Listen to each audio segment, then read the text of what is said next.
why this happens, that in India you go to anybody who's just freshly made a mistake. It can be a small mistake, he could have stolen 10 rupees, or it could be a large mistake, he could have killed someone. The moment you go and hold his collar and ask him why he did it, he says, you have not been in my shoes. You have not gone through my circumstances. For some reason that justifies doing a wrong thing. But if somebody comes and points fingers at problems, we all join together and say, हाँ वो चोर है. When the truth is we don't actually stop and look within ourselves. Is this a systemic problem with this country? Because we were discussing earlier about even unhappy countries like China being better off than us when it comes to individual morality and individual responsibility. So where does India stand in terms of the systemic problem of, as long as I do it, it's okay. As long as somebody else does it, it's a crime. Where does that start? Where does that stop?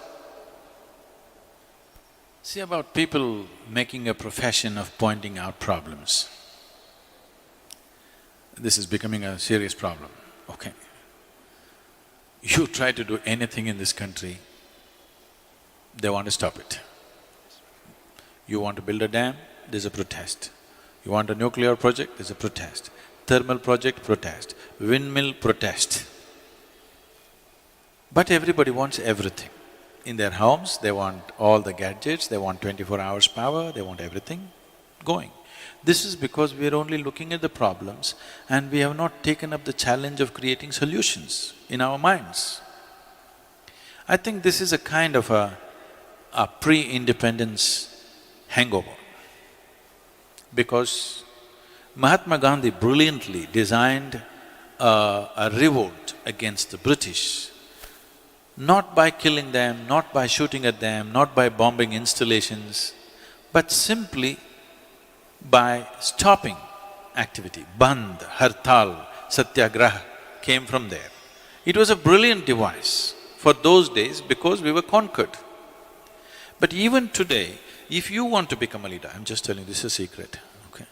Suppose you want to become a political leader, don't try to build a road, build a dam, do this, do that. No. Gather 100 of your fans and block a highway. Make our lives miserable. You will become a leader.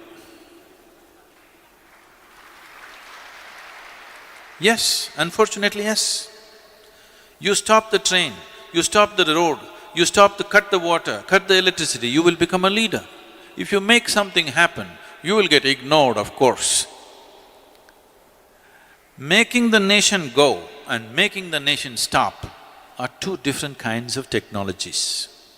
Mahatma Gandhi mastered the art of making the nation stop, and it was contextually the right thing to do for those times because we were being ruled by somebody else.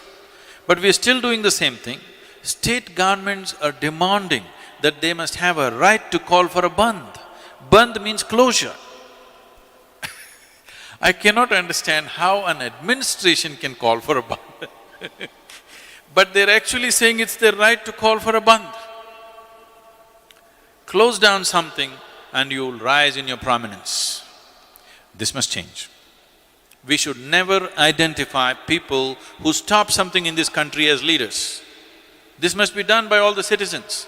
Whoever stops something in this nation should never ever be our leader. Whoever makes things happen in this country, he must be the leader, isn't it?